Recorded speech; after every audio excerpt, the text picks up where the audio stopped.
얼굴을 이렇게 대면하게 돼서 너무 기쁘고 감사하게 생각합니다. 이제 교회적으로는 이제 뭐 위드 코로나를 대비하기 위해서 여러 가지 마음의 생각들을 하고 계시고 또 준비를 하고 있는 상황이고요. 저희들도 이제 조금 있으면 이제 MT도 이제 계획을 하고 있는 걸로 제가 알고 있습니다.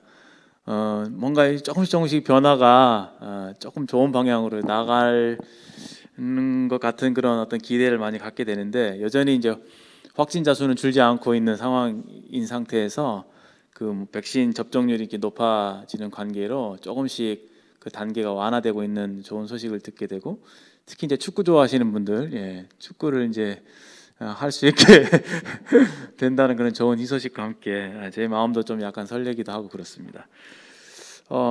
그래서 좀 조금씩 그동안 코로나 때문에 어찌 보면 참 긴 겨울을 지낸 것 같이 많은 것들이 꽁꽁 얼어붙어 있는 상황 속에서 이제 약간 조금씩 풀리는 듯, 뭐랄까, 봄이 온다고 할까요?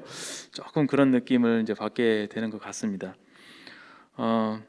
아무튼 이 코로나라고 하는 것들이 참 우리에게서 많은 것들을 참 빼앗아 가는 게 사실이고요. 또 우리 주님을 믿는 교회는 참 모여야 되는데 이 모이지 못하는 이 치명적인 그 어려움을 저희들에게 가져다 준 것은 사실인 것 같아요. 그래서 이럴 때일수록 더 기도하면서 저희들이 방역 수칙 잘 지켜가면서 또 백신 접종하시면서 이런 모임을 좀 형제자매들 간의 모임 있죠, 만남이나 모임이나 또 이런 주님이 기뻐하시는 그런 일들을 두고 좀 이렇게 회복하는 그런 부분에 마음을 써주시고, 또 그렇게 많은 부분, 무너지는 부분들이 이렇게 회복되기를 바라는 그런 마음이 있습니다. 저희도 이제 다니엘서를 이제 계속 공부하고 있는데요. 조금 낮아서 제가 올리겠습니다.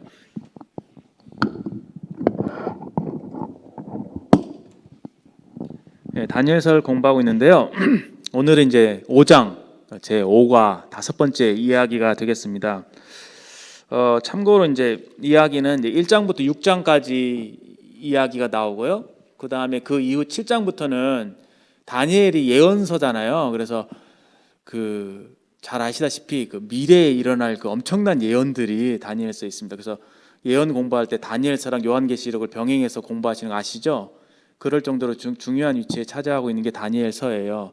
그리고 난 이후에 이제 12장에 갔을 때 이제 이야기로 해서 이렇게 마무리가 되거든요. 그래서 오늘까지는 5장을 하시고, 또 다음번 과에서는 이제 6장과 아마 12장을 동시에 하게 될 것 같습니다. 그렇게 해서 이야기가 이렇게 연결이 되기 때문에. 그리고 저희들이 다행스러운지 모르겠지만 예언은 다루지 않을 겁니다. 예언은 조금 어렵기 때문에. 이야기가 재밌잖아요, 그렇죠? 저희들이 하반기 하고 있는 것이 아름다운 사명인데, 그 사명이라고 하는 것이 어떻게 보면 미션이잖아요. 미션. 그러니까 하나님께서 우리에게 맡기신 일, 이런 개념입니다. 우리가 이 땅에 살아갈 때 하나님께서 우리를 그리스도인으로 불러주셨죠. 그래서 우리는 세상과 구분된 사람들이고 특별한 존재예요. 하나님 눈에 특별한 소유인 것이죠. 그렇게 알고 계시죠? 여러분, 그렇게 안 보여도, 지금 이렇게 벌 볼 일 없이 평범하게 보여도 하나님의 눈에는 정말 특별한 존재이거든요. 그래서 거룩한 사람들 해서 성도라고 하는 겁니다. 하나님께서 따로 구분해낸 하나님의 특별한 소유, 그런 개념이죠. 이렇게 불러주셨어요. 부르셨다, 소명이죠, 그렇죠? 우리를 각각을 다 부르셨습니다. 복음으로써. 그런 다음에 우리를 세상에 다시 이렇게 보내신 거예요. 그래서 너희는 가서, 그랬잖아요. 모든 족속으로 제자를 삼아. 그래서 그게 그 위대한 하나님의 위임, Great Commission에서 우리에게 세상에 보내시면서 어떤 임무를 맡기신 것입니다. 그래서 우리를 부르셔서 우리를 보내신, 그 부르심과 보내심이 이제 어떤 한 짝을 이루고 있는 그런 개념임을 알게 되죠. 소명, 사명, 이렇게 비슷하죠. 저희들이 이제 사명에 대해서 공부를 하면서 우리가 이 땅에 왜 존재하는가, 나는 이 세상을 어떻게 살아갈 것인가에 대한 근본적인 고민을 하게 되는 것이죠. 그것은 앞으로 더 돌아가서 하나님이 나를 왜 부르셨는가, 어떤 목적을 가지고 부르셨는가를 생각하게 되는 것입니다. 그것을 그 하나님께서 나를 부르신 그 부르심에 대한 확신을 가지고 이 세상을 이제 살아가게 되는 것이죠. 그런 의미에서 제가 지난번에 말씀드린 대로 우리가 이제 특별히 여러분들 중에서 직장 생활 많이 하고 계시고 또 학생으로서 사회에 나가서 생활을 하고 계시는데 실제적인 어떤 삶의 그런 문맥 속에서 우리가 어떻게 그리스도인으로서 부르심을 받았는데 어떻게 살아갈 것인가에 대해서 어떻게 보면 우리 인생 전체를 좀 이렇게 조망해 볼 수 있는 그런 어떤 공부가 되지 않나 이렇게 생각이 됩니다. 지난번까지 이렇게 소명, 부르심 이런 얘기를 많이 들으셨는데 어떻게 이해를 많이 하셨는지 잘 모르겠어요. 근데 여전히 사실 좀 어려운 개념이긴 합니다. 그래서 제가 추천드리죠. 꼭 독서를 하시라고.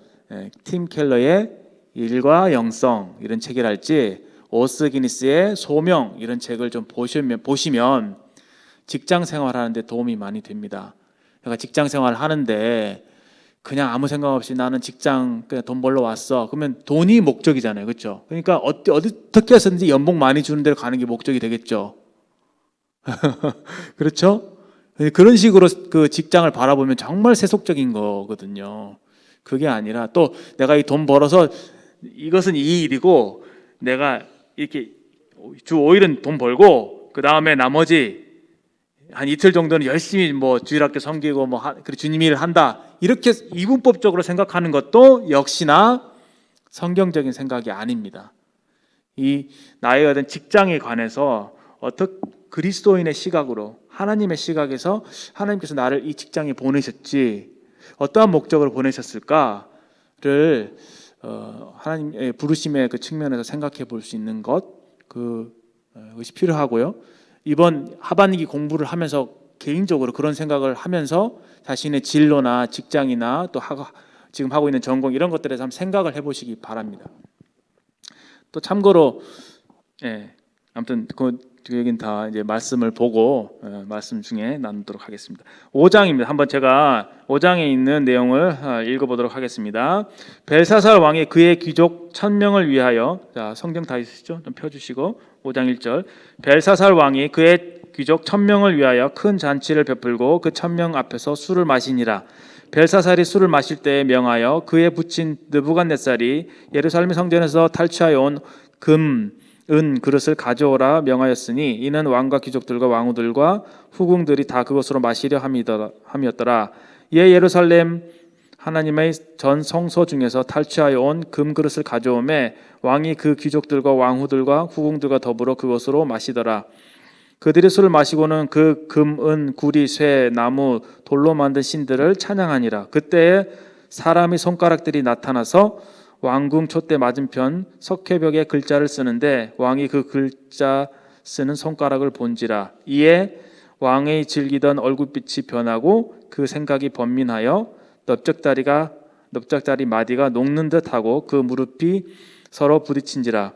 왕이 크게 소리질러 술객과 갈대아 술사와 점쟁이를 불러오게 하고 바벨론의 지혜자들에게 말하되 누구를 막론하고 이 글자를 읽고 그 해석을 내게 보이면 자주색 옷을 입히고 금사슬을 그의 목에 걸어주리니 그를 나라의 셋째 통치자로 삼으리라 하니라.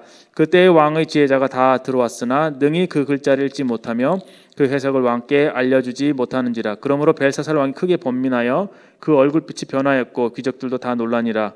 왕비가 왕과 그 귀족들의 말로 말미암아 잔치하는 궁에 들어왔더니 이에 말하여 이르되 왕이여 만수구항하옵소서. 왕의 생각을 번민하게 하지 말며 얼굴빛을 변할 것도 아니니이다. 왕의 나라에 거룩한 신들의 영이 있는 사람이 있으니 곧 왕의 부친 때에 있던 자로서 명철과 총명과 지혜가 신들의 지혜와 같은 자니이다.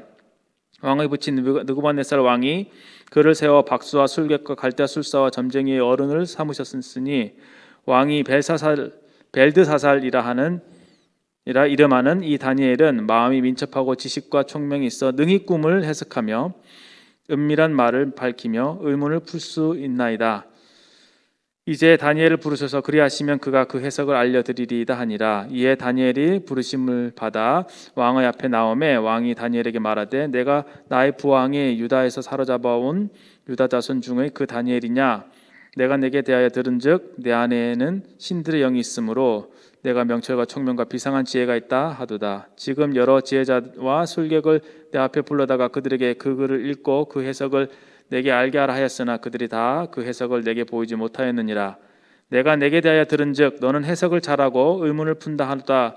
그런즉 이제 내가 이 글을 읽고 그 해석을 내게 알려주면 내게 자주색 옷을 입히고 금사슬을 내 목에 걸어주어 너를 나라의 셋째 통치자로 삼으리라 하니 다니엘이 왕에게 대답하여 이르되 왕의 예물은 왕이 친히 가지시며 왕의 상급은 다른 사람에게 주옵소서. 그럴지라도 내가 왕을 위하여 이 글을 읽으며 그 해석을 아뢰리이다.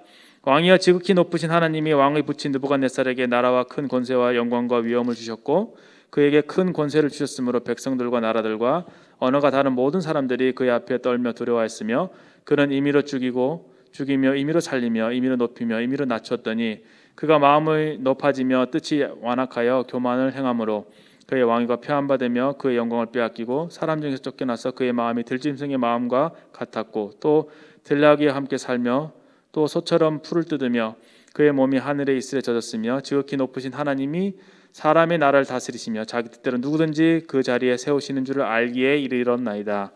벨사살이여 왕은 그의 아들이 되어서 이것을 다 알고도 아직도 마음을 낮추지 아니하고 도리어 자신을 하늘의 주자보다 높이며 그의 성전 그릇을 왕 앞으로 가져다가 왕과 귀족들과 왕후들과 후궁들이 다 그것으로 술을 마시고 왕이 또 보지도 듣지도 알지도 못하는 금은 구리 쇠와 나무 돌로 만든 신상을 찬양하고 도리어 왕의 호흡을 주장하시고 왕이 모든 길을 작정하신 하나님께는 영광을 돌리지 아니한지라. 이러므로 그의 앞에서 이 손가락이 나와서 이 글을 기록하였나이다. 기록된 글자는 이것이니 메네메네 대계를 우발하시니라. 그 글을 해석하건대 메네는 하나님이 이미 왕의 나라의 시대를 세워서 그것을 끝나게 하셨다며 대겔은 왕을 저울에 달아보니 부족함이 보였다 하며 베레스는 왕의 나라가 나뉘어서 메대와 바사 사람에게 준바되었다 함이니이다 하니 이에 벨사살이 명하여 그들이 다니엘에게 자지옷색 옷을 입히게 하며 금사슬을 그의 목에 걸어주고 그를 위하여 조서를 내려 나라의 셋째 통치자로 삼으니라. 그날 밤에 갈대아 왕 벨사살이 죽임을 당하였고 메대 사람 다리오가 나라를 얻었는데 그때 다리오는 62세이었더라. 예, 전 잘 다 읽었는데요. 내용은 잘 아시죠? 예, 이 느부갓네살 왕의 시대, 지난 시간에 어떤 일이 있었죠? 그가 마음을 이제 교만하게 하죠. 그래서 앞에 보시면은 내가 내 능력과 권세로 이 큰 바벨론을 건설하였다. 그 나의 도성을 삼고 이것이 내 위엄의 영광을 나타내는 것이 아니냐? 이렇게 막 마음이 높아져서 그런 교만한 말을 하게 됩니다.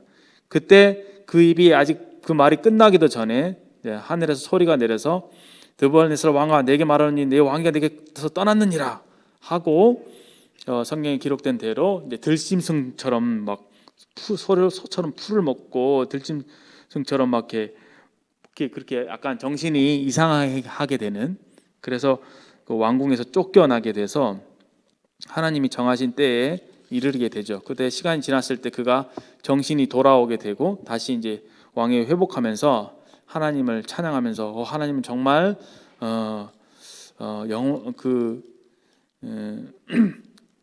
하나님을 찬양하고 경배하고 그의 권세는 영원한 권세요. 그날은 대대를 이르리다 하면서 하나님은 그 하신 일이 다 진실하고 행하심이 의로우시고 교만히 행하는 자를 낮추신다, 이렇게 하나님을 이제 예배하면서 그 인생이 이제 끝나게 됩니다.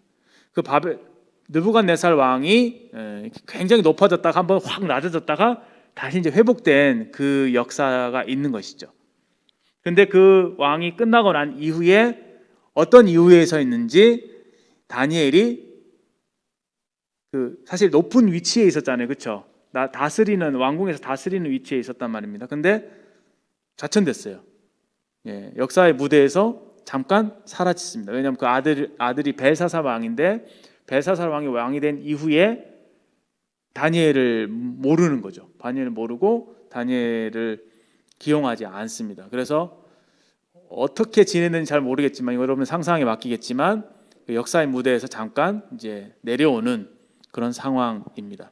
그래서 여러분 제가 공과에 나눠준 것을 보면 그 부분을 놓고 좀 이 사실 이거 내비게이터에서 만든 교재인데 그 이게 잠깐 소외되고 자천됐다가 다시 벨사살 왕 때 벨사살이 이런 그 글과 해석을 알게 하기 위해서 이제 다시 다니엘을 부르게 되고 다시 다니엘이 이렇게 높아지는 그 과정을 사실 5장에서 기록하고 있거든요. 여튼 이 벨사살 왕 초기에는 이 다니엘이 이제 아무 지위를 갖지 않는 상태에서 이게 좀 어떻게 보면 알려지지 않은 무명 가운데 이렇게 지내게 됩니다.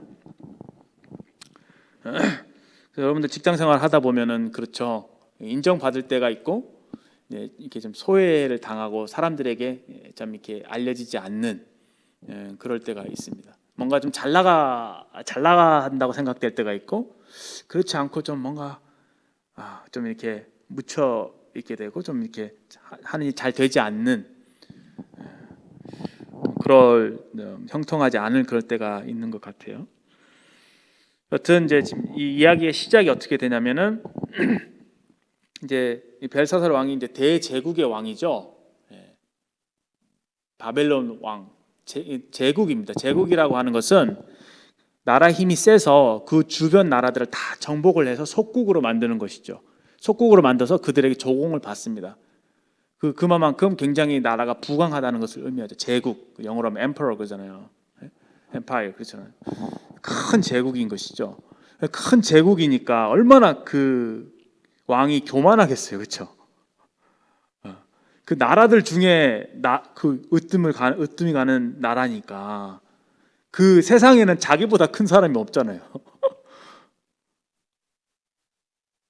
근데 지금 이 시대는 어떤 시대냐면 바벨론으로 포로로 잡혀간 시대란 말이죠. 하나님의 시선은 사실 이스라엘에게 있었는데 이스라엘 사람들이 하나님을 섬기지 않고 우상을 섬기고 말씀에 불순종하니까 하나님께서 그들을 징계하시기 위하셔서 대제국 바벨론의 그 포로로 잡혀가게 합니다. 마치 우리나라가 일제에게 점령을 당해서 36년간 이렇게 마치 속국처럼 된 것처럼 이스라엘 나라가 망해서 그 많은 사람들이 이제 이 포로로 잡혀가게 되고 그 중에 이제 다니엘이라고 하는 사람이 있었던 거죠. 새 친구도 있었고.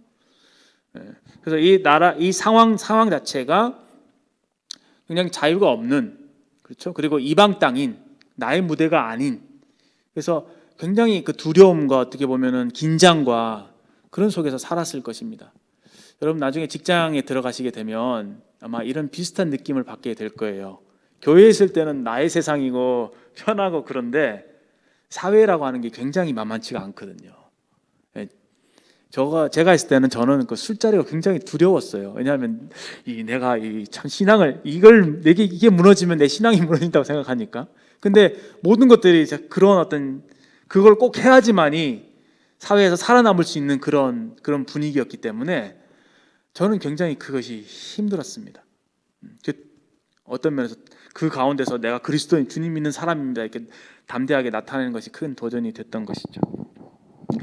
그렇게 생각을 해보시면 직장 생활을 한다든지 이런 것들이 사실 만만치 않습니다. 아직 학생들이 많이 계시는데 세상은 참 우리를 이렇게 짓누르고 그들이 기득권이잖아요. 그들이 힘을 갖고 있기 때문에 어찌 보면 내가 그들에게 복종해야 하는 그들이 원하는 대로 따라야만 하는 그런 부분이 있습니다. 그 과정 속에서 내가 어떤 부분은 신앙을 지키기 위해서 고집스럽게 어떤 부분 꼭 지키고 또 어떤 부분들은 이제 그들과의 어떤 관계 속에서 이렇게 잘 그들과 융화해서 좋은 관계 속에서 그들과 함께 일을 해나갈 것인가 이런 부분에 큰 도전이 되는 것이죠. 그런 의미에서 다니엘서를 잘 살펴보시면 다니엘을 통해서 우리가 배울 수 있는 부분들이 참 많은 것입니다.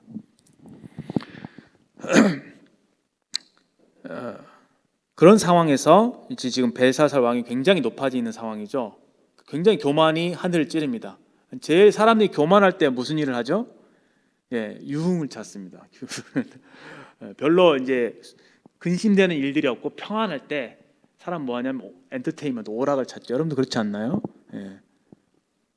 뭔가 막 그 급박한 상황, 뭔가 해야 되는 그런 상황, 그렇죠? 그럴 때는 하나님을 막 의지하고 하나님 도와주세요 막 그러는데 조금 이제 그런 것들이 없고 좀 편안해지면 이제 탁 앉으면서 이제 오락을 찾죠. 뭘 좀 이렇게 어떤 시간 좀 때워볼까? 그렇죠. 똑같습니다. 여기 벨사살 왕도 높은 위치에 있고 이제 전쟁도 없고 다 이제 자기가 이제 다 나라를 사로잡았잖아요, 그렇죠? 이제 나보다 이제 높은 사람이 없어. 그러니까 생각하는 게 뭐야? 유흥이죠. 유흥의 제일 첫 번째는 술입니다. 술을 마셨다. 술이 있어야지 유흥이 되니까. 술을 마시고, 근데 이 술을 마시는데 그치는 것이 아니라 이게 지금 굉장히 하나님 앞에 하나님이 싫어하는 것만 싫어하는 짓만 골라서 하는데, 그게 뭐냐면 예루살렘 성전에서 탈취한 은금을 가져다가 그 사실 성전에서 쓰던 그릇이거든요. 그 그릇에다가 술을 담아서 마시는 거예요. 이건 정말 하나님을 모독하는 행위죠. 자신이 무슨 일을 하는지도 몰라요 지금. 그리고 그 은금 구릿에 이것으로 어떻게 해요? 우상을 만들죠. 그리고 그 우상들을 찬양하는 그런 짓을 합니다. 하나님이 이것 역시 굉장히 싫어하는 일만 골라서 하죠. 그 사람이 이렇게 교만하게 되면 이럴 수 있습니다. 근데 여기서 술을 마셨다. 이게 술을 마시는 게 그래서 참 위험한 거죠. 술이라고 하는 것을 왜 마시지 말아야 하느냐? 두 가지 이유가 있습니다. 첫 번째, 술은요 중독성이 있어요. 그냥 한 잔이 두 잔이 되고 두 잔이 세 잔이 되는 거예요. 여러분들 혹시나 술에 대해서 좀 기준이 낮으신 분들이, 제가 율법적으로 말씀을 드리는 거 아니에요. 그냥 그 속정 자체를 말씀드리는 거예요. 한 번 이렇게 두 번, 세 번 하면 이게 습관이 되고, 이게 취한다는 것은 굉장히 중독성을 가져오게 됩니다. 그렇죠? 그래서 중독성이 있어요. 첫 번째. 두 번째는 뭐냐면 술을 마시는 이유는 사실은 취해야지만이 뭔가 근심을 잊기도 하고 뭔가 기쁨이 생기잖아요, 그렇죠? 성경에서도 사실은 술이라고 해서 포도주 했을 때 포도주, 술 이것은 그 알코올 성분의 사람들에게 뭔가 이렇게 그 기쁨을 주죠. 모르겠습니다. 제가 그렇게까지 거기까지 가보지 않아서 모르겠지만 그렇다고 하죠. 맞습니까? 제 말 틀리지 않았죠? 그러니까 좋기 때문에, 그 분위기가 좋고 하기 때문에 이렇게 마시는 거예요. 근데 성경에는 술 취하지 말라, 성령의 충만을 받으라, 이게 두 가지를 동시에 이렇게 놓고 비교하고 있습니다. 그러니까 술 취한 사람의 행동이 성령의 충만함을 받은 사람의 행동과 유사한 거예요. 근데 어떤 차이가 있느냐? 술에 취하면 사람이 담대해지죠. 그렇죠? 또 이성을 잃어버립니다. 그러니까 제정신으로 못하는 행동을 술을 취하면 할 수 있게 돼요. 다시 말해서 술에 취하면은 죄를 짓게 됩니다. 죄를 짓는데 담대해집니다. 근데 성령이 충만하면은 의를 행하는데 담대해져요. 그 차이가 있는 거예요. 그 술에 취하게 되면 술의 통제를 받게 되죠. 그래서 저도 회령역이 사는데 그쪽 근처에 지나는데 술 먹고, 어제도 가다가 막 싸우더라고요. 친한 형제끼리 막 술 먹고 싸우는 거 보면서 저러서는 안 되겠다는 생각이 드는 거죠. 아무튼 이렇게 담대해지기 때문에 죄를 짓는데 담대합니다. 특히 이제 그래서 조심해야 되는 것이죠. 여러분들이 그런 데 빠지지 않기를 바라요. 물론 제가 잘 압니다. 사회에서 친구들과 친구 관계를 유지하려면 술을 한 잔 해야 되고 있어야 되고 하는 걸 알지만, 물론 그 자체를 제가 정죄하거나 그렇지 않습니다. 친구가 소중하기 때문에 그 자리에 함께 있어주면서 뭐 절제 있게 이렇게 하는 부분에까지 개인의 어떤 그런 여러분들의 어떤 양심, 이것에 따라서 충분히 그렇게 할 수 있다고 생각합니다. 그러나 성경 분명히 그 술을 즐기는 것, 이것이 얼마나 방탕한 것인지 말씀해 주고 있고, 특히 이제 뭐 주님께 쓰임 받은 나시린이랄지 교회 장로들이랄지 이런 분들은 술을 즐겨서는 안 된다라고 말씀하고 있는 것이죠. 사실은 뭐 술을 약으로 마시기 위해서 먹는 좋은 선한 뜻이면 괜찮아요. 이해되죠? 약주라고 하죠. 정말 건강을 위해서 조금씩 마시는 괜찮습니다. 절제 있게. 그러나 만약에 취하기 위해서 또 뭐 그런 것, 술에 자꾸 의존해서 뭔가 술이 주는 기쁨을 누리기 위해서 뭐 그런 목적이라고 한다면 굉장히 좀 위험하다 말씀을 드릴 수 있고요. 또 사람들과 어울리는 과정 속에서 취하는 그런 분위기 속에 있다 보면은 그들과 함께 계속 죄를 짓는데 빠져들게 되죠. 그 죄라고 하는 수렁통에 빠져들 수 있는 위험이 크기 때문에 조심해야 된다 얘기를 하고 싶고, 특히 여성분들에게는 제발 여성분들은 아예 좀 안 하셨으면 좋겠어요. 술에 취함으로 인해서 여성분들이 굉장히 큰 안 좋은 일들이 생길 수 있기 때문에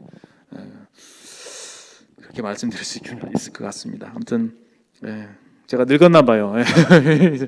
예, 참 사랑하기 때문에 이렇게 잔소리 아닌 잔소리를 하게 되는데 아무튼 술을 좀 조심할 수 있으면 좋겠다 말씀을 드리고요.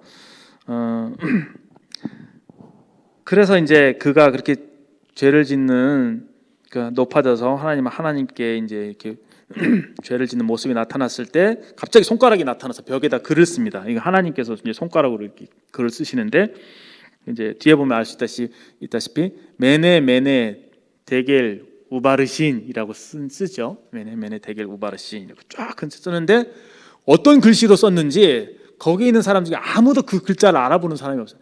히브리어로 썼나? 제가 잘 모르겠어요. 근데 히브리어도 아닐 것 같아요. 그 중에 히브리어 통역하는 사람들이 있었을 테니까 이렇게 썼는데 다니엘을 제외한 아무도 그 글자를 해석하지 못했다는 것이 신기한 것이죠.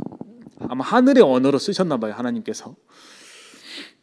메네 데겔 우바르신이 잘 모르겠어요. 연구를 좀 해봐야겠지만 이게 어떤 언어인지는 잘 모르겠습니다. 여튼 아무도 그것을 알지 못했고 읽지 못했고 그 해석을 알지 못했습니다. 그랬을 때 갈대아 술사들과 술객들 다 불러다가 왕이 이제 그 해석을 알려달라고 하죠. 근데 6절 말씀을 보시면은 그게 얼마나 그 하나님의 그 글자가 무서웠는지 왕이 즐기던 그 얼굴빛이 변했다고 얘기하고 있고 생각이 번민하게 됐다고 얘기하고 있고 넓적다리가 마디가 녹는다, 뼈마디가 녹는다. 그러니까 이게 갑자기 있다가 다리 힘이 쭉 빠지면서 쑥 무너지는 알죠? 그런 경우 있습니까?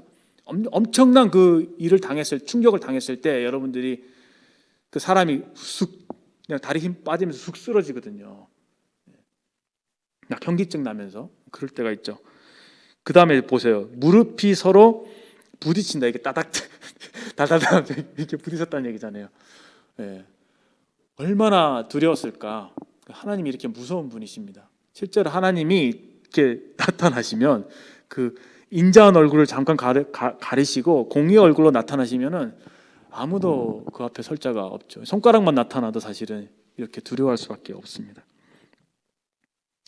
근데 아무도 그것을 못했어요. 그랬을 때 이제 왕비가 이제 다니엘을 소개하죠. 왕의 부친 때에 그 벨드사살이라고 이름하는 다니엘이 있었는데 이 사람은 마음이 민첩하고 지혜와 총명이 있어서 꿈을 해석하고 꿈을 다 알려주기도 하고 해석하기도 했었습니다. 그 얘기를 이제 옆에 있는 누구죠? 왕비가 이렇게 얘기를 하죠. 소개를 하죠. 그랬을 때 그 다니엘을 이제 소환을 하게 됩니다. 그래서 다니엘에게 내 안에는 신들의 영이 있으므로 내가 명철과 총명과 비상한 지혜가 있다고 하는 것을 들었다. 이제 이 글과 해석을 내게 알게 해주면은 내게 자주색 옷을 입히고 금사슬을 목에 걸어주고 나라의 셋째 통치자로 내가 삼겠다. 이렇게 약속을 하죠. 그때 다니엘이 17절에 이런 말을 합니다. 왕의 예물은 왕이 친히 가지시며 왕의 상급은 다른 사람에게 주옵소서. 그럴지라도 내가 왕을 위하여 이 글을 읽으며 이 해석을 알리이다. 제가 오늘 이제 좀 포인트 있게 좀 여러분들과 생각해 보고 싶은 말씀이 17절 말씀입니다. 왜 다니엘은 그런 것들을 이제 거부했을까요?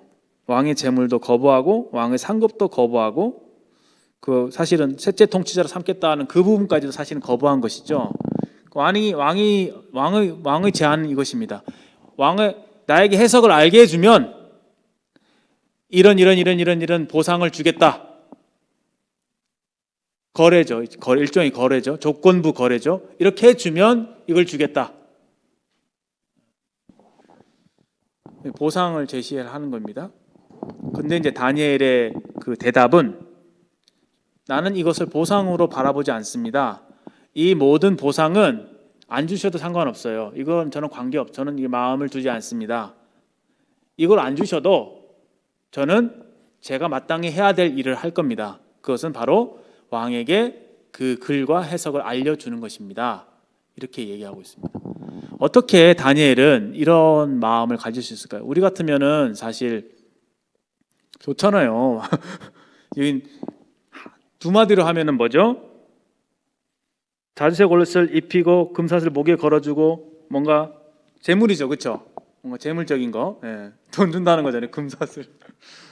요즘 금값 비싸잖아요, 그렇죠? 금, 재물 주시죠. 그다음에 셋째 통치자 뭐죠? 영광, 명예죠, 명예. 사람들이 좋아하는 거, 그렇죠? 재물과 명예. 우리가 인간이 약하잖아요. 저도 약하죠. 약합니다, 그렇죠? 그걸 이제 제시를 하는 건데 그거를 이제 거부한 거예요, 단호하게. 여기서 저는 우리 직장 생활할 때 하나님의 부르심을 입은 소명자로서의 그 태도를 좀 생각해 보고자 하는 것입니다. 다니엘은 전혀 그러한 것에 마음을 두지 않았습니다. 그가 마음에 두고 있었던 것은 뭐냐면은 자신의 한마디로 하면 소명이죠. 다니엘의 소명은 무엇이었습니까? 다니엘의 정체성이 뭐죠? 다니엘은 뭐 하는 사람이죠? 꿈을 해석하는 사람, 해석해 주는 사람이죠. 해석. 그래서 7장부터는 또 뭘 해석하죠? 7장, 8장, 9장, 10장, 11장, 12장. 하나님의 예언이죠. 그렇죠? 하나님의 예언을 해석하죠. 쉽게 말하면은. 그 다니엘의 정체성은 해석자예요. 하나님의, 다른 말로 메신저, 하나님의 메시지를 받아서 전달하는 사람이에요. 그게 소명이에요. 그게 부르심이에요. 그리고 그 부르심을 충성스럽게 살아가다 보니까 다니엘의 1장서부터 어떻게 해요? 그를 약간 총리적인 위치까지 높이죠. 여기 왔을 때는 또 맨 마지막에 보면은 벨사살 왕이 죽기 전에 그 29절에 거절했는데도 불구하고 금사슬을 자주옷을 입히고 금사슬을 목에 걸어주고 조서를 내서 셋째 통치자로 삼아 줍니다. 거부했는데 재물도 없고 명예도 없고 또 뭐 얻었냐면은 생명도 얻었어요. 생명 제가 나중에 말씀 보여드릴게요. 그냥 얻었어요. 지위가 내 소명을 따라 충성스럽게 사니까 지위가 따라온 거예요. 그렇죠? 여러분들 소명이 있습니까? 내지는 비전이 있습니까? 이건 참 중요한 것 같아요. 왜냐하면 직장생활 너무 힘들거든요. 진짜 돈 벌기 위해서 직장생활 하면 정말 힘들어요, 여러분들. 얼마 전에 제가 박진영 씨 얘기를 많이 하는데 와서 꿈에 대한 얘기를 많이 한 적 기억나시나요? 혹시 뭐 14부 일체 이런 거 보셨는지 모르겠는데 꿈에 대한 얘기를 하잖아요. 그런데 사람들이 얘기하죠. 너 꿈이 뭐야? 나는 의사가 되는 게 꿈이야. 나는 변호사가 되는 게 꿈이야. 근데 그 무엇이 되는 거는 꿈이 아니라고 얘기하잖아요. 그렇죠? 그것이 왜 되고 싶은데 그래서 그것이 돼서 그것으로 뭘 하고 싶은데 그 하고 싶은 그것이 꿈이라고 하는 것이죠. 여러분들 소명을 어떻게 찾을 수 있을까? 우리에게 있어 소명이나 비전을 어떻게 찾을 수 있을까요? 첫 번째 고려할 부분 여러분의 은사입니다. 은사와 재능. 하나님께서 여러분들을 부르실 때 세상에 나게 하실 때 여러분 각자에게 선물을 주셨죠. 각자가 잘할 수 있는 부분들을 주셨습니다. 그 은사와 재능이 나의 소원과 많은 부분에 일정 부분 맞물려서 돌아갑니다. 그리고 그 사람의 은사와 재능이 직업을 선택하는 데서 나타나게 됩니다. 그렇죠? 말을 잘 못하는 사람이 선생님의 직업을 택할 수가 없는 것처럼 음악에 대해서 문외한 사람이 음악에 관계된 직업을 가질 수 없는 것처럼 이렇게 맞물려서 돌아가면 어느 정도까지는. 근데 여기서 우리가 해야 될 작업이 뭐냐면은 중고등학교 때부터 사실 해야 되는 거예요. 그때 꿈을 갖는다는 것은 그런 의미입니다. 하나님이 어떤 분이시고 하나님은 지금 어떤 일을 하고 계시고 그런 가운데서 하나님께서 내게 주신 어떤 재능이나 이런 것들 생각하게 될 때 하나님은 나를 통해서 어떤 일을 하기를 원하실까? 어떻게 사는 것이 참 복되고 가치 있는 삶일까? 하나님의 어떤 나라와 영광을 위해서 하나님께 어떤 기쁨을 드리고 하나님께 영광을 나타내기 위해서 나는 어떻게 무엇을 하면서 그것을 기여할 수 있을까? 그것을 찾아봐야 되는 거예요. 여러 가지 일들을 해보면서. 그럼 계속 예를 든다면은 어린아이들을 장학영자가 있으니까 제가 얘기하는데 어린아이를 보니까 이 어린아이를 도와주고 싶은 마음이 있는 거야. 그럼 이 어린아이들을 잘 도와줘서 잘 이렇게 섬겨서 이들이 정말 하나님의 비전을 가진 또 하나님을 경외하는 사람 아이들로 성장하게 된다면은 이 나라의 미래가 있을 텐데 그런 마음을 갖고 그런 비전을 가지면 그것이 소명인 거죠. 너 좋잖아요, 그렇죠? 같이 살고 있는 저의 그 룸메이트도, 그러니까 그거를 이제 하나님께 여쭈었는 거예요. 대학 다닐 때 다른 전공이 있었는데 막 하나님께 여쭈는 거예요. 그래서 휴학을 했어요. 하나님, 나를 왜 만드셨어요? 나를 왜 내가 뭘 하길 원하는지 알려주십시오. 막 그러다가 어떤 다른 누군가가 어떤 그걸 하게 그 알바를 하던 자리가 비게 돼서 땜빵으로 들어갔는데, 거기서 처음엔 너무 힘들었대. 거기 앞에 다른 선생님이 자기 막 괴롭히고 선임들이 괴롭히고 막 그런데 막 거기서 알바를 한 거예요. 어린이집 알바였는데, 근데 그걸 하면서 하나님이 자기를 도우시는 걸 경험을 하게 되었고, 죄송합니다. 여기 다른 사람 얘기를 해서 이해해 줄 거라고 생각합니다. 근데 그것을 통해서 하나님이 나에게 이런, 너무 즐거운 거예요. 그 일 자체가. 내가 이런 것들을 통해서 아이들에게 하나님을 찬양하고 아이들과 함께 하나님의 말씀을 가르치고, 이런 것들이 참 좋은 일이구나 라는 것을 깨닫게 되면서 그 부분에 대한 하나님께서 나에게 이것을 하기를 원하시는 걸 알게 된 거예요. 그렇게 소명을 발견하게 된 겁니다. 그러니까 여러분, 아직 그걸 모르신다면은 하나님께 여쭙지 않았기 때문이라고 생각이 되어지고요. 좀 고상한 목표를 한번 두고 생각을 해보시고 기도해 보십시오. 하나님, 제가 직장을 선택한 데 있어서도 막 어디가 연봉 많이 주고 이렇게 생각하지 말고, 하나님, 제가 어떻게 남은 인생을 살기를 원하십니까?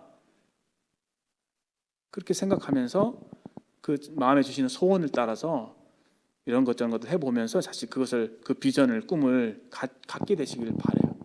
의사가 된다고 했을 때 의사가 되는 것이 그게 꿈이 아니라, 내가 의사가 되어서 저기 아프리카에 이게 TV를 통해서 볼 거 아니에요. TV 보니까 저게 막 뭐 의료 시설이 없어서 죽어가는 그런 아이들 보면서 마음에 참 불쌍한 마음이 있어서, 내가 의사가 되면 나 그런 일을 하고 싶다. 이렇게 되면 사실 그것이 그 사람의 소명이자 꿈이 될 수 있는 것이죠. 그 소명에 충실하게 살아가게 될 때 그 위치는, 여기 셋째 통치자로 삼으셨다 했잖아요. 그 위치는 따라오게 되는 것입니다.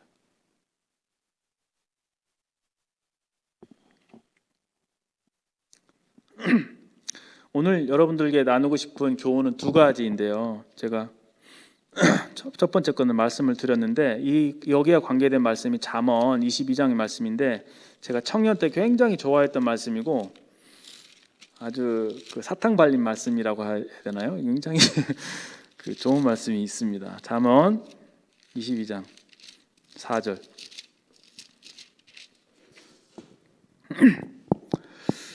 읽겠습니다. 겸손과 여호와를 경외함의 보상은 재물과 영광과 생명이니라. 겸손과 여호와를 경외함의 보상은 재물과 영광과 생명이니라. 우리 어떤 직업에 있어서나 이런 면에 있어서 참 하나님을 경외하는 것, 어떻게 하면 하나님을 기쁘시게 할까, 하나님이 좋아하시는 일이 뭘까 생각하면서 그렇게 해나가게 될 때 다니엘과 같이 그 삶이 나타나잖아요. 그렇죠? 재물과 영광과 생명은 아마 잠언 본문에서는 아마도 건강, 그러니까 육체적으로 내지는 질적으로 어떤 좋은 삶일 거라고 생각합니다. 인생을 정말 질적으로 높은 삶, 그렇죠? 정말 잘 사는 삶이죠. 건강하기도 하면서 잘 사는 삶, 그 생명을 우리에게 약속해 주셨다고 생각이 됩니다. 재물과 영광은 따로 덤으로 오는 것이다, 이렇게 우리에게 말씀해 주고 있죠. 이 본문의 말씀은 사실 교만한 자를 하나님께서 낮추시고 겸손한 자에게 은혜를 베푸신다고 하는 그 말씀의 교훈을 담고 있습니다. 20절에 다시 6장으로 돌아오셔서 6장 20절에 보시면, 그애가 마음이 높아지며 뜻이 완악하여 교만을 행함으로 그 왕이 패한 바 되었다고 했죠. 그런데 21절에 보시면 끝에 부분에, 지극히 높으신 하나님이 사람의 나라를 다스리시며 자기 뜻대로 누구든지 그 자리에 세우시는 줄을 알기에 이르렀나이다. 느부갓네살 왕이 그 교만함으로 낮아지게 되었습니다. 그런데 그 하나님의 징계 기간이 끝나고 난 이후에 지극히 높으신 하나님께서, 여기 지극히 높으신 하나님이라고 했죠. 사람의 나라를 다스리고 계신다. 그리고 자기의 뜻대로 누구든지 그 자리에 세우시는 줄을 알게 합니다. 자리는 따라온다고 했죠. 하나님은 임의로 어떤 사람을 높이시기도 하고 낮추시기도 합니다. 정말 여러분들을 높은 자리에 올릴 수도 있어요. 그렇다 때로는 어떨 때는 낮추시기도 하시죠. 근데 하나님의 능하신 손 아래서 겸손하게 되면, 여러분이 겸손하게 될 때 하나님께서 여러분들을 크게 높이실 것이라고 믿습니다. 직장 생활하면서 그런 것들을 좀 경험할 수 있었으면 좋겠다 생각이 됩니다. 다니엘이 좌천되어서 왕의 신임을 얻지 못하고 있는 사이에 그는 여전히 아마 제 생각에도 하루에 3번씩 기도했다 했잖아요. 기도하는 삶, 자기의 어떤 평소에 하던 대로 그렇게 하나님을 경외하는 그런 경건한 삶을 살고 인내하며 기다리고 있었다고 생각이 됩니다. 그것에 대해서 막 스스로 뭔가 인정을 받기 위해서 왕 앞에 나간다든지 그러한 일이 없었을 것이죠. 그리고 왕이 여기 사탕발림처럼 이것을 행하면 내가 자두색 옷을 입히고 금사슬을 목에 걸어주고 세제 통치를 삼겠다고 하는 어떤 이런 제안을 했을 때에도 하나님을 바라보기 때문에 그 사람이 주는 어떤 그런 것에 대해서 마음이 혹하지 않는, 그렇죠? 그 중심을 잘 지키고 있는 그런 모습을 우리가 보게 됩니다. 여러분, 직장을 선택할 때 또는 진로를 선택할 때 다시 말씀드리지만 이 소명, 부르심, 더 고상한 것, 그것을 쫓아가시길 말씀드리고 그것을 우선순위에 두라고 말씀드리고 싶어요. 무슨 말인지 이해가 되시죠?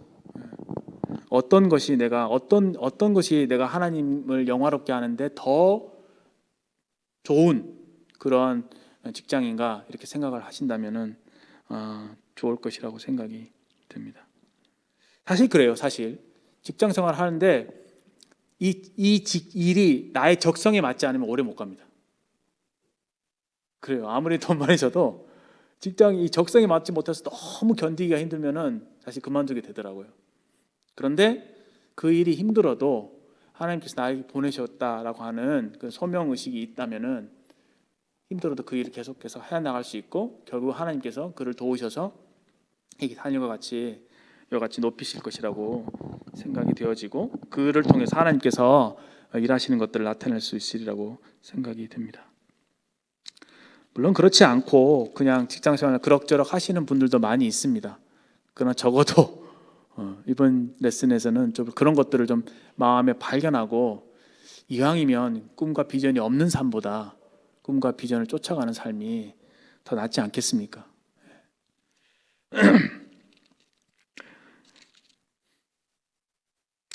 우리가 이제 밑에 23절 말씀을 다시 보시면 또 중요한 말씀이 있죠. 23절 후반절에 보시면 왕의 호흡을 주장하시고 왕의 모든 길을 작정하시는 하나님께 영광을 돌리지 아니한지라. 하나님은 우리의 호흡을 주장하시고 우리의 모든 길을 작정하시는 분입니다. 너무 어렵죠. 이런 하나님입니다. 그렇죠? 우리의 길을 작정하시는 분이에요. 사람이 마음으로 자기 길을 계획할지라도 그 걸음을 인도하시는 분은 여호와시니라.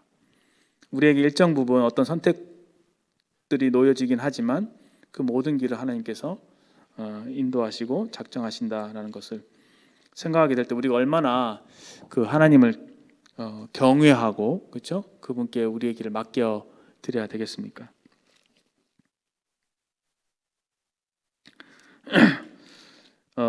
마지막으로 베드로 전서 5장 말씀을 제가 읽어 드리도록 하겠습니다. 베드로 전서 5장 5절 말씀입니다. 젊은 자들아 이와 같이 장로들에게 순종하고 서로 겸손으로 허리를 동이라. 하나님은 교만한 자를 대적하시되 겸손한 자들에게는 은혜를 주시느니라. 그러므로 하나님의 능하신 손 아래서 겸손하라. 때가 되면 너희를 높이시리라. 때가 되면 너희를 높이시리라. 다니엘이 쫙 있죠. 인내하고 겸손하게 자기 위치에 최선을 다하고 있었죠. 그랬으라고 믿습니다. 그랬을 때 때가 됐을 때 또 하나님께서 그를 다시 높이시는 것을 봅니다. 젊은 자들아 특히 장로들에게 순종하고 다 서로 겸손으로 허리를 동이라. 하나님은 교만한 자를 대적하시되 겸손한 자에게 은혜를 주시니라. 다니엘서, 에스더서의 어떤 그 주제, 공통 주제라고 한다면은 교만한 자를 하나님께서 낮추신다라는 겁니다. 특히 대제국의 왕을 하나님께서 낮추시는 거 보면서 까불지 마라, 그렇죠? 그 제국의 왕 위에 하나님이 계신다. 내가 주인이다. 내가 왕이다. 그렇게 말씀하고 계십니다. 우리가 대통령 선거를 앞에 두고 있죠. 우리가 주님이 기뻐하시는 사람이 이 나라를 다스리게 해달라고 기도할 필요가 있습니다. 그렇죠? 그러나 모든 권세는 하나님께로부터 말미암기 때문에 하나님께서 어떤 일을 작정하시고 세우시면은 우리가 때로는 그런 것들을 받아들이고 순종하는 그런 자세도 필요한 것입니다. 권위에 순종하는 것. 우리 작게는 우리 부모님, 그렇죠? 교회 안에서는 장로님, 그리고 나라의 특히 이제 위정자들을 위해 그 권위에 우리가 순종하는 그런 자세가 필요합니다. 그리고 항상 겸손으로 허리를 동이라. 참 겸손한 게 필요한 것 같아요. 여러분들 겸손하기를 배우시고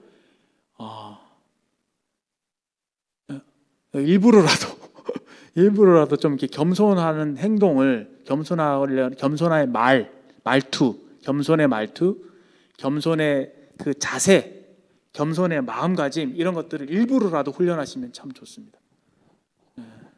그런 것들을 앞선 선배들 중에서 사실 겸손하신 분들 교회에 많이 계시잖아요. 그분들을 보시면서 그런 말투 이런 것들을 배우시면 좋고, 괜히 그 군대 갔다 와서 뭐 선임이 후임한테 뭐 이렇게 짬밥 이렇게 이러면서 막 겉으로는 비우고 내가 나이가 형인데 막 이런 거 말고, 나이가 들어도 아랫 사람한테 이제 굽힐 수 있는, 인격적으로 대할 수 있는, 뭔가 자기가 어떤 권리가 있고 어떤 뭐 그런 위치에 있다고 해서 그 아랫 사람한테 함부로 얘기하고 이런 종류의 그런 거 말고, 내가 그런 위치에 있더라도 아랫 사람한테 허리를 숙일 수 있는, 인격적으로 사람을 존중하고 대할 수 있는 그런 겸손한, 매사에 누구가 어떤 말을 했을 때 대답을 할 때 상대방을 참 존중하면서 그 사람 밑에서 그 사람의 아래에서 그 사람을 존중하는 마음으로 얘기할 수 있는 이런 친절한 말들, 이런 것들 우리가 지금부터 훈련할 필요가 있습니다.